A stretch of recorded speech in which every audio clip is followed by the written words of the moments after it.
On this episode of Stock to Not, we got a very special guest with us. Stay tuned.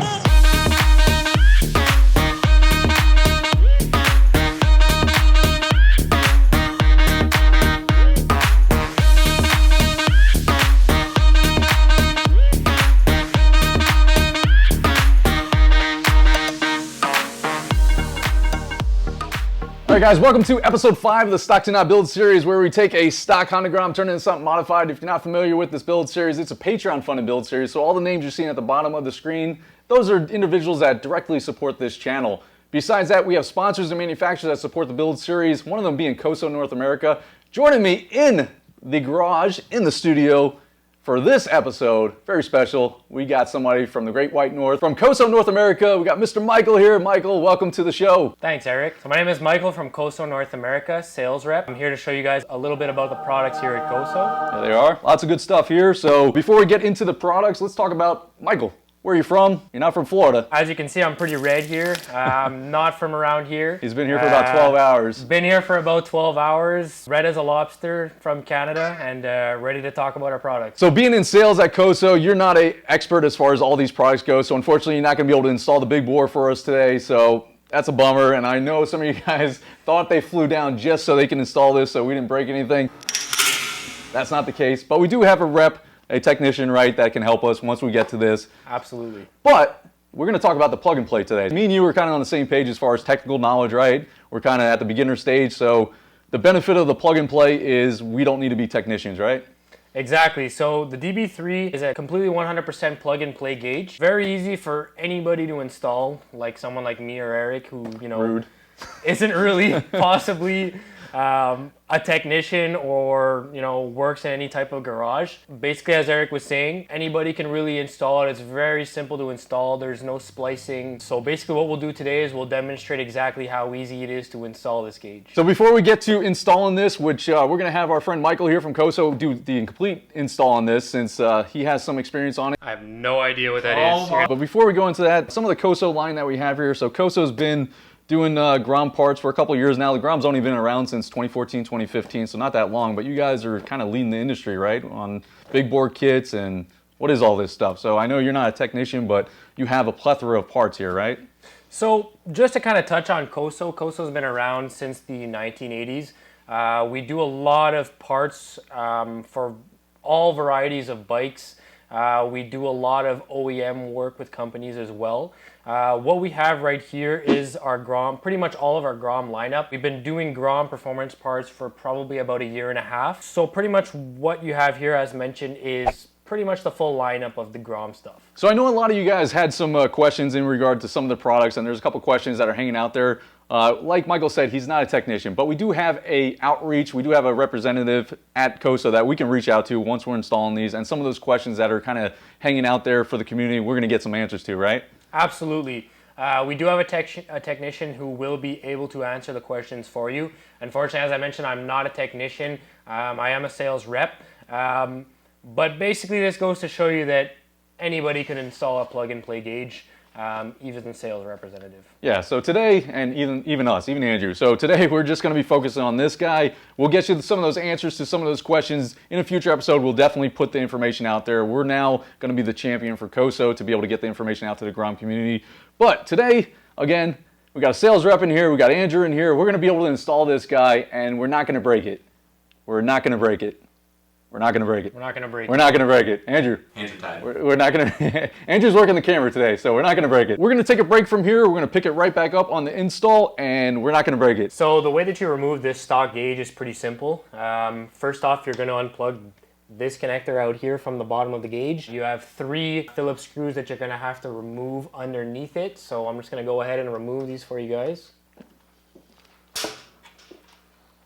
So once you have the bolts out, you can basically just take off the gauge, and that's pretty much it. You're ready to install your new Koso gauge. So once you have the gauge off, you're gonna have to just remove this bushing here from the bracket, the stock bracket. Then you're gonna basically be ready to install your bracket that came with your gauge. So the way that this installs is quite simple.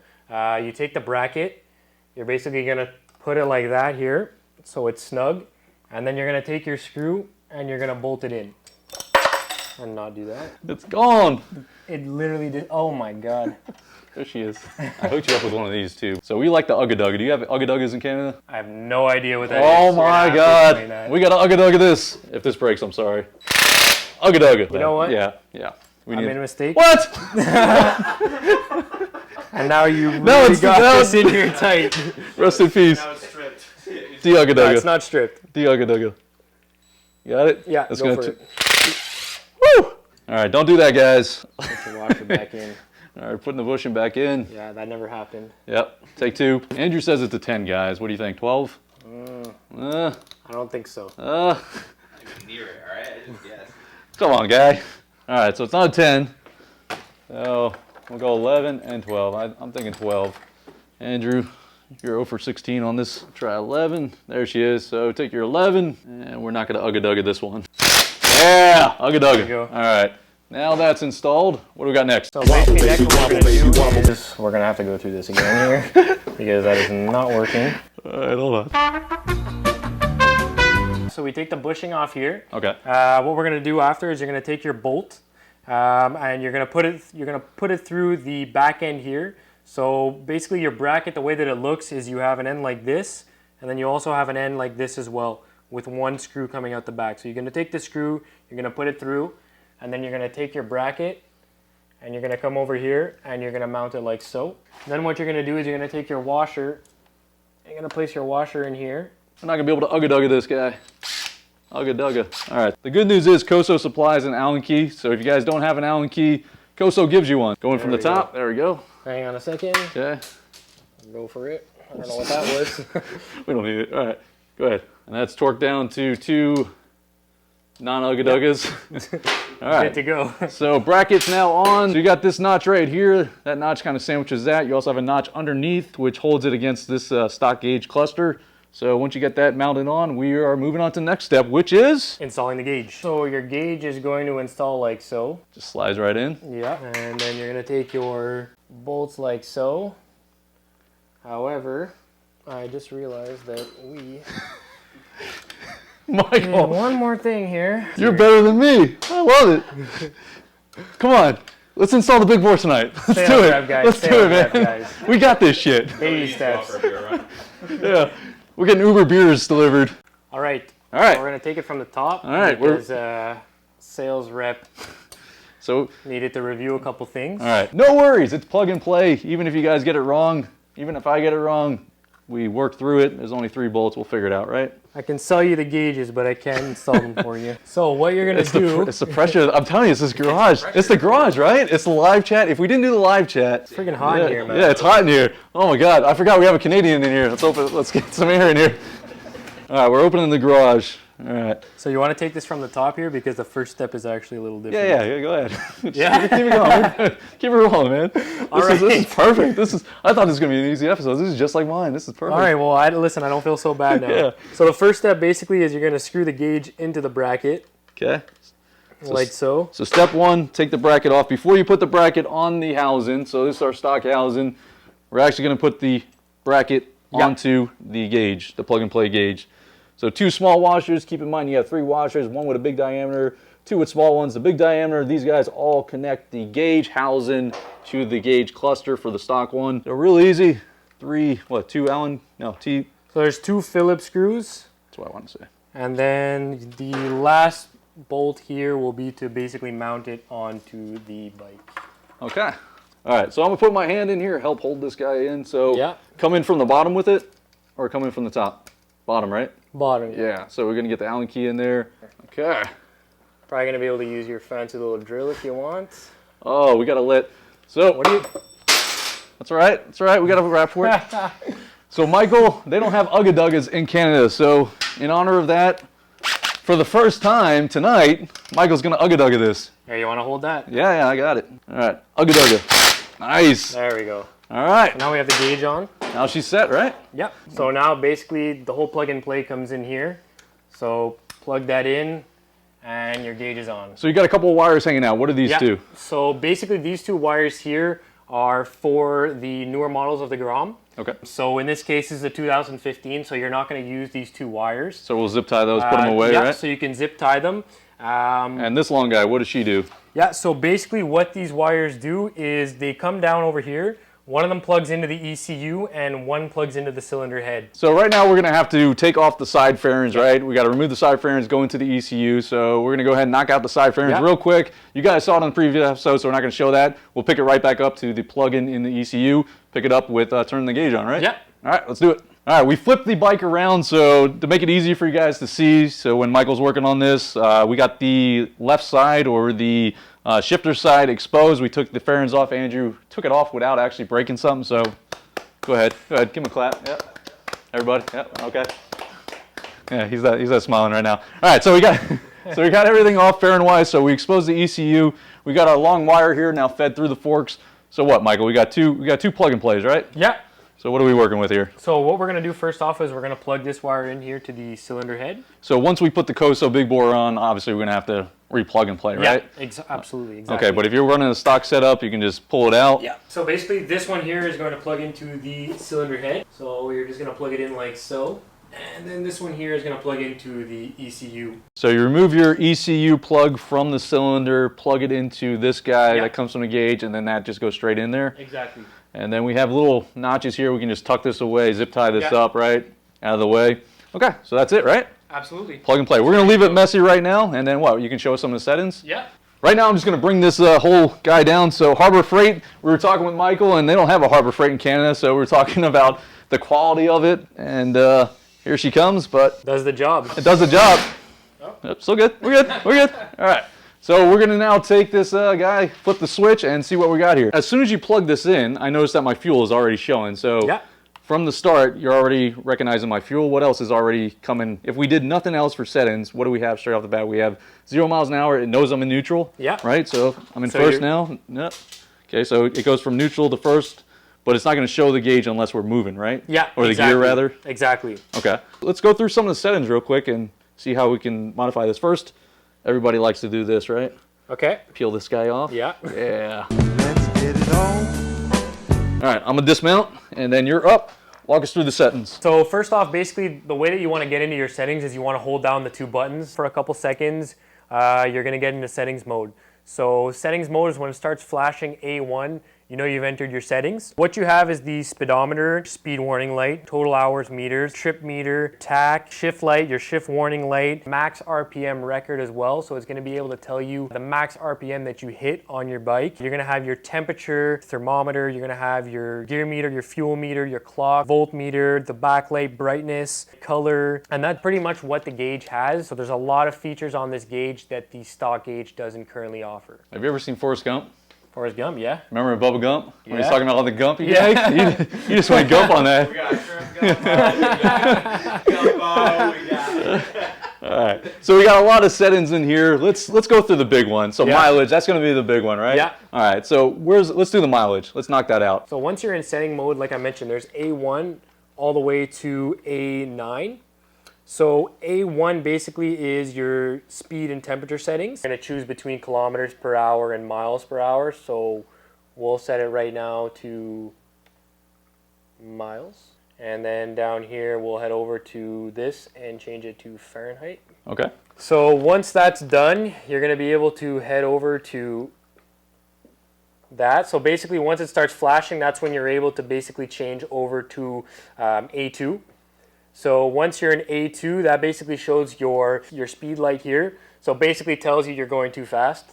But so can you set this to a certain miles per hour, or is it kind of default to something? you can set that to a certain miles per hour. You can basically put anything you really want to. So let's say I put over here, I don't know, 98 miles per hour. So once you hit 98 Can we do 88? Can we do 88? You can Back do to the whatever you future. want. 88 miles per hour. Okay. 88 miles an hour. Back you to the future basically right reference. now, yeah, so you have your speed light set at 88. Nice. Okay, that's where I want it. Then you can run over to the next set of settings. So now you're in A2, you'll head over to A3. So basically A3 is your shift light, so the red one. So again, you can set that to basically whatever you want. So right now, go back to the shift light. So you guys are seeing in here, it's blinking kind of weird. That's just my frame rate. So because my frames are different, the light's looking all flashy. You guys are seeing Sandstorm right now. It's so it's just one blink, kind of like your, let's see if I can get it in sync. There we go. So I'm just changing my my shutter speed here to kind of get it, but it's just like a blinker. So it doesn't look all crazy. That's just because I'm trying to get everything in focus. But so that tells me I need to shift, right? Yeah, so that's your shift light, so I'll kind of let you decide as to what you want to program that to. But we also have another one, which is A4, which is the shift warning light. So that as well is something that you can program to whatever you want it to, basically. So once you head over to A4, you'll notice that the light is flashing orange at the top. And that again, as you shift through the settings on the gauge, you can set that to whatever you want. Basically, it's at 7,500 versus 8,500 or 8,000. So yeah. just pretty much getting close to where you need to shift. Yeah, exactly. Okay, that's so pretty you sweet. can, like I mentioned, you can set that to whatever you want. Okay. So then you can head over to the next one here. So the A5 is going to be the water temperature.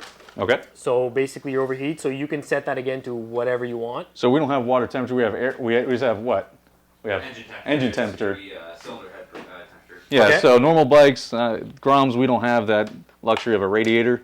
So we're air cooled, but that's going to be your engine temperature? Yeah? Yeah, your cylinder head. Okay. Okay. So Cylinder you can, head. like I said, you can basically set that to whatever you want. The 6 is very important, which is the tire circumference. That's something that you're going to have to set. I would assume that you probably know what your circumference is on your Grom. If you don't know what the tire circumference is on the Grom, we kind of have an easy way Okay, to so go that's through it. for your mileage, right? Or your speed and all that? Yeah. So it's almost like a speed healer. Yeah. You can change it to whatever it is? Yeah, exactly. Well, that's pretty sweet. So we also have in our instructions a little way on how you would do it. Okay. So that'll help out, people like myself who probably don't know too much about installation or Groms. Yeah. Awesome. So okay. That's another thing that you could do as well. If you head on to the settings, we'll go over to a couple of settings that people have been asking about. We'll head over to the colors. Ooh, okay.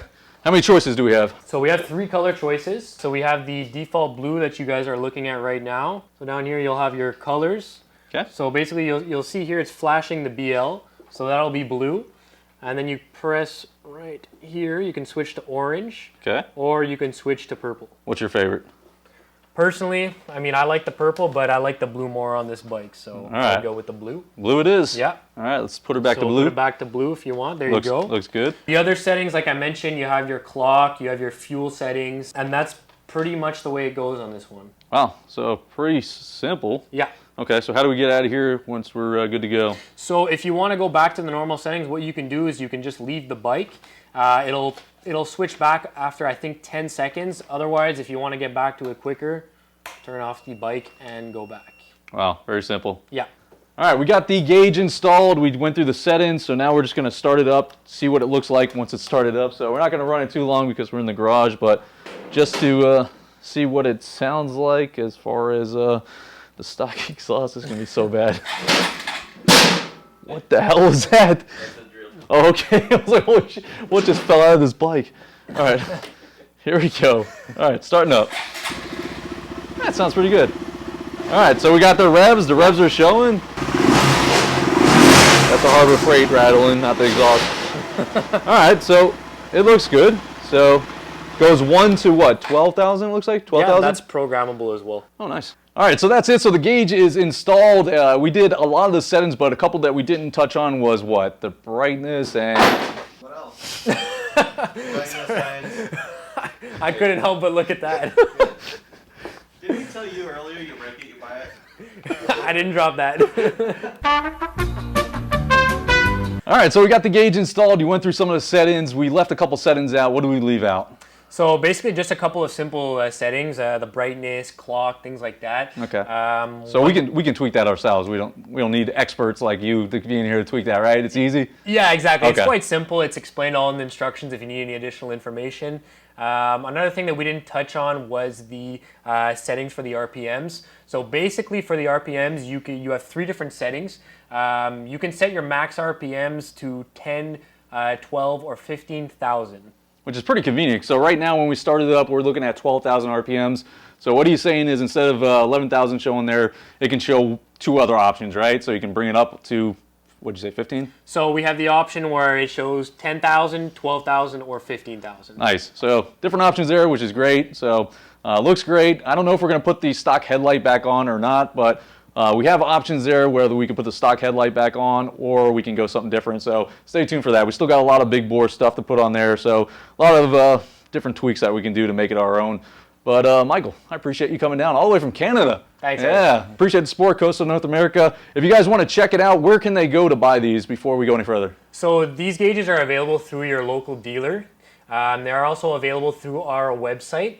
They are currently out of stock due to the amount of volume that we've had. We've had a lot of sales over the last few weeks, so we are out of stock, but we will have some in stock next week if you want to take a look. Nice. So it's Saturday morning if you guys are watching this right as it uploads. So by Friday of the week coming up, should be in stock. But links down below to where they want you to go look for it for in stock. So I'll put the direct links right down in the description. So check that out.